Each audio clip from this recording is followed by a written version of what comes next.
Welcome to part 2 of Front Bench Live. Of course, last week we had a great time talking to Emily Prince, and tonight we are continuing with this particular discussion. It's one of those discussions that you sit down and you get something out of it. It's all about Inspiration 101. So sit back, start tweeting at Ongara Samson 1 at InChrist TV, the hashtag. Always Front Bench Live. So you remember by the time we were having our discussion, we had talked about so many things about you and your project and your mission here. But something that we haven't talked about entirely, you look at yourself entirely. What are some of the things that you want to see happening in the society? In the society? Yeah.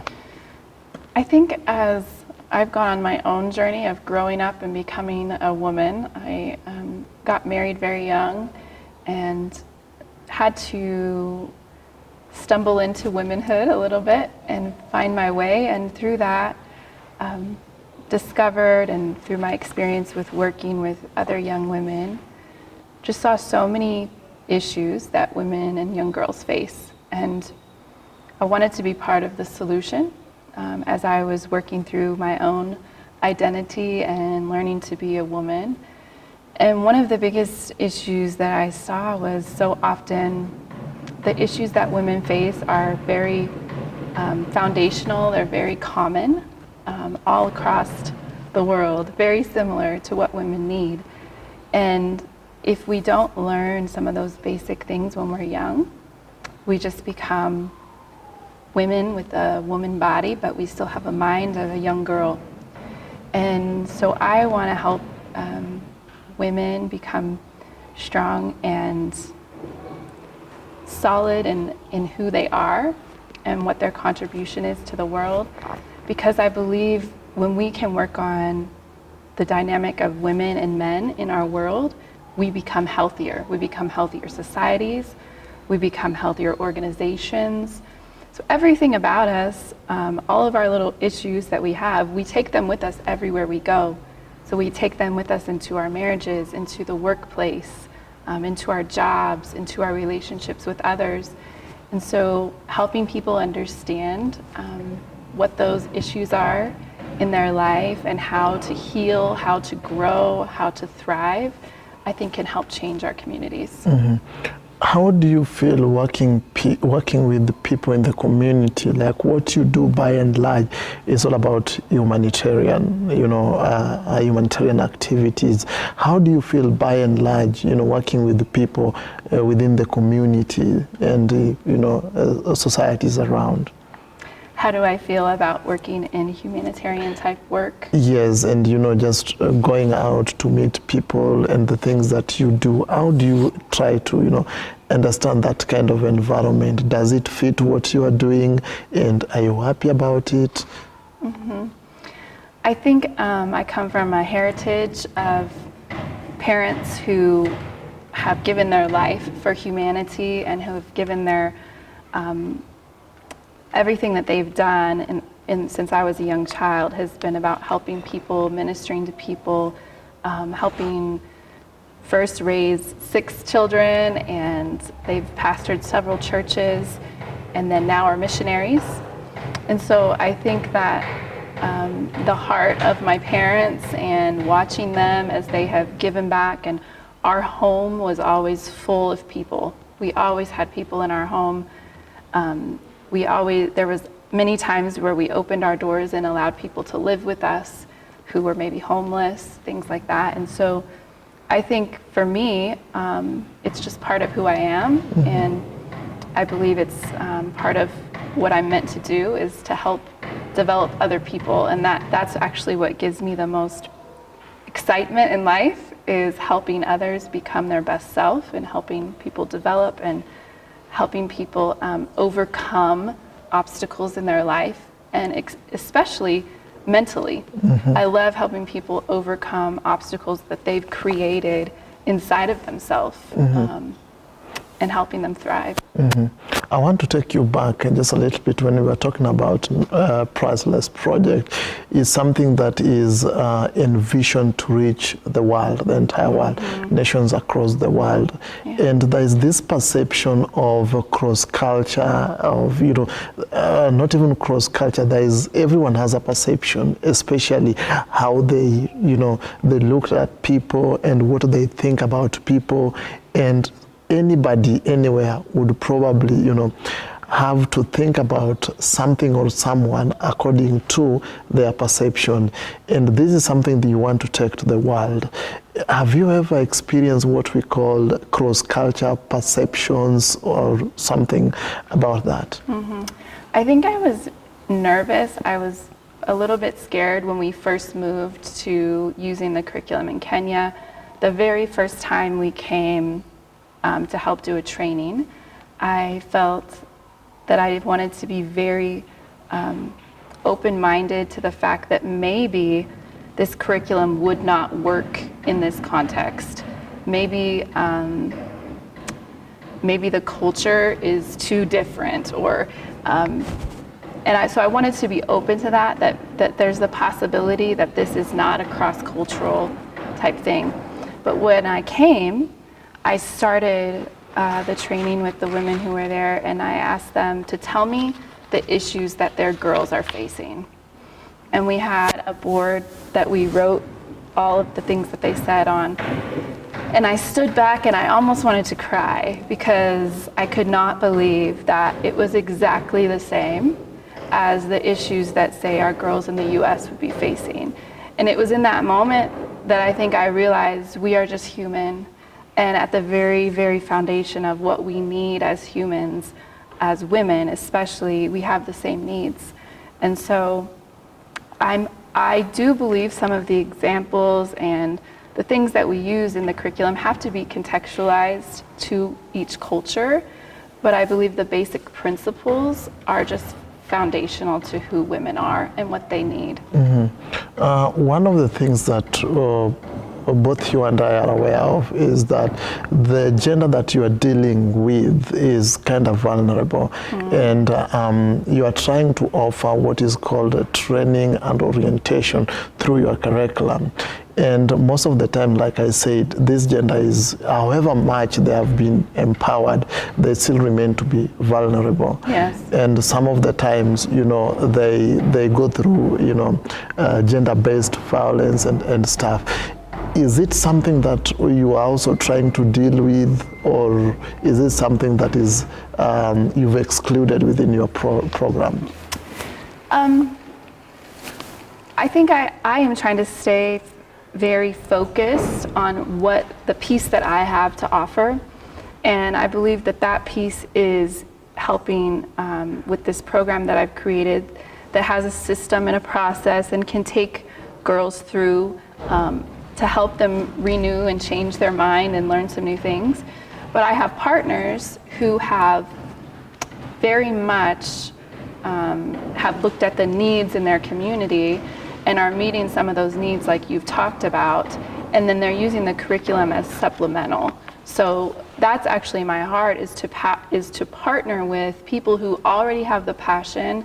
They maybe already are doing things in their community, and the curriculum could just become another tool to help them as they're ministering to girls. So for example, we have a partner who she's meeting the needs of providing sanitary towels to girls in schools. And then she realized she also needed to teach them about their worth. And so the Priceless Project just became an opportunity to help partner with something she was already doing. I know there's lots of places in Kenya, lots of women or organizations who are working with women, who are helping with gender-based violence or rescue homes, things like that. And the Priceless Project curriculum could just simply become a tool that they could use for their women. Before we talk about the setback that you've gone through all those years, Sure. I know 17 years of existence is a long time, and there must be achievement or maybe also a setback at the same time. Both actually have happened within that time. But before we get there, what kind of, suppose there is kind of a partnership that you are looking for, what kind of partnership are you envisioning to merge in for the Priceless Project? Yes, so I am looking for like-minded people that have similar heart, similar passion, where this just can become an outpouring of who they are or what they already are doing. And I continue to find that. So even in the US, there are people who they already have a passion to work with young girls or to mentor them. And this just becomes something that, oh, I can use this to help my girls. So when it comes to partnership, I'm looking for people who maybe need a tool, who maybe they've seen the need in the women or the girls that they're working with, and they're looking for a resource to help teach, to help mentor, to help develop. Mm-hmm. Let's now go to the major topic of the day, and I want us to talk about the major setbacks that you've gone through for 17 years. Mm-hmm. What are some of the things that you can probably highlight as your major setback? Major setbacks? There's been a lot. Yeah. I think I had mentioned in our last one, there's been many times where I wanted to quit, where I felt like maybe this is just, the season of my life is over. And one of the major setbacks was I had been waiting for, 9 years. So I had felt like the Lord had given me a vision in 2005 for this program, and slowly began to do things, slowly began to research, got my master's degree, developed curriculum, slowly doing little things. And it took 9 years. And till when I finally saw what was in my mind and in my heart here on the earth. And I was working with a nonprofit organization, and the program was thriving, and everything I had envisioned happened, and it was a dream come true. It was from in my mind to seeing my program up on a big billboard in our community advertising, and so it was amazing. I felt like I was doing exactly what I was supposed to. And then there came a season where things started to become uncomfortable, where I was sensing something needed to change, but it didn't make a lot of sense. And so it had been about 4 years of the program just thriving and growing, and I walked away from it. I felt we were being called to a new place, and we moved across the country to another state, my husband and I, and we moved to go help some friends plant a church. And so during that time, I left my dream, left the baby, and I walked away, and I moved to Orlando, and I was trusting that it was going to thrive and continue to grow, and it did. But it was the next 5.5 years felt very dark and very lonely, and where I questioned over and over if I had done the right thing, walking away, and why would I do that? I finally had my dream come true, and at the same time, I got placed in an organization that was the largest mission organization in the world, and there was this inkling inside of me that there was a purpose for it all, that there was a reason that I left the smaller organization behind, and there was a reason that I moved. But those 5.5 years, that was a lot of late nights of taking one more step of what could I do, continuing to write new curriculum, continuing to learn more about myself. I even opened a school in that time and just did a Priceless Project just by myself with a small group of girls, just constantly doing a little bit more. And at the same time, I questioned myself, and I questioned feeling like God had forgotten about me, feeling like maybe I was wrong about the whole vision, maybe it was not meant to be, and I wanted to give up. Mm-hmm.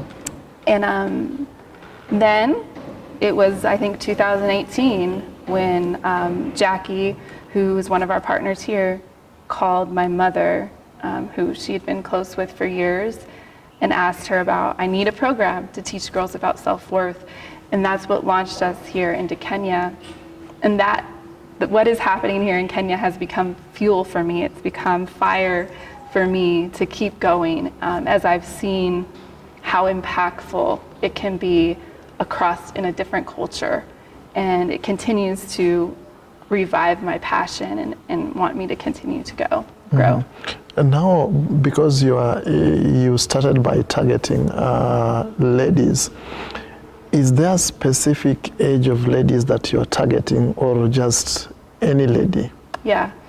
So the program was developed for what we consider, well, I guess I could use the age, about age 11 to say 17. So, and it's very, very good for girls who are right in that like 10, 11, 12, 13, just going through puberty, right in that age, is specifically a fantastic target for the program. Mm-hmm. Mm-hmm. Now, let's talk about the journey you want to walk. You've walked a journey of 17 years with this, and still there's more to come. Yes. What do you want to see happening in Priceless Project years to come? Well, I think I'm to the point now where we've worked so hard on creating a system and a program that is easily transferable and can easily go anywhere, that I just want to see it being used. I want to see all the work, all the work bearing fruit. It's a lot of work. I want to see there's been a lot of money that's been invested into design and publishing, and there's an app that's been created, and people have donated the money to make all of those things happen, and I want to see all of that investment. I want to see the fruit from that. And so I would love to see people in every culture, every continent, using it, teaching their girls, helping raise up a generation to be strong women, strong and vulnerable women, and who are very solid in who they are and their identity, but then who are also changing our communities in our workplaces and in our relationships, our marriages, all those things. So I would love to see it being used in schools. That's where it was originally created, was to go into schools, and we've found it to be very effective there. And it's a wonderful platform because there's been research that's done about how effective it is, and so we can provide research to schools about how this can change your classrooms and your environments. There's also very transferable curriculum for the school setting. So I would love to see it in schools. I'd love to see it on every continent. But right now, with so much movement in Kenya, I would love to see us taking different counties in Kenya and seeing it in the school system here. There's a lot of things happening, especially, we have two different kind of, environment, and we will be talking about the urban and now the rural area. And if you try to,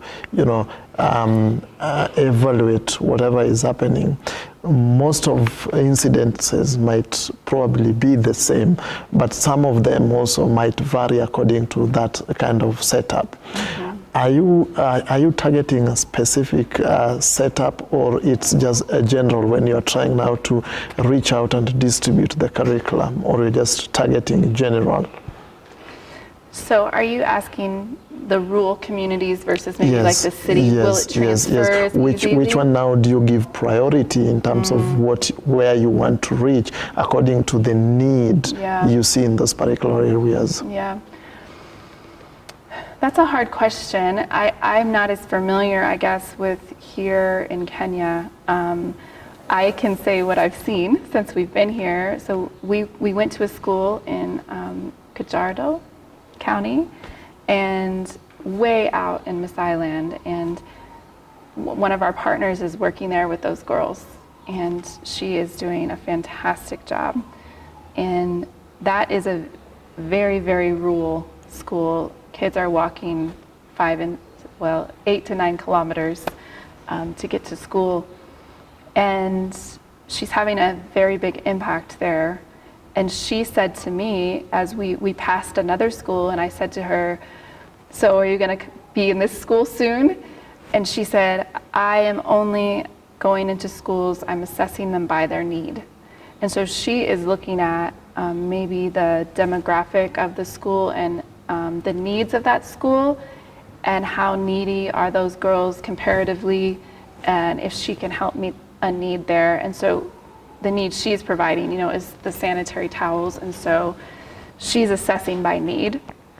I believe that Priceless is for all girls, and so if you are needy versus if you're in the city, I believe it's for all girls. In the US, I've had many women say to me, oh, we need to use Priceless for our, what we call at-risk girls, or girls who could be potentially more vulnerable than others.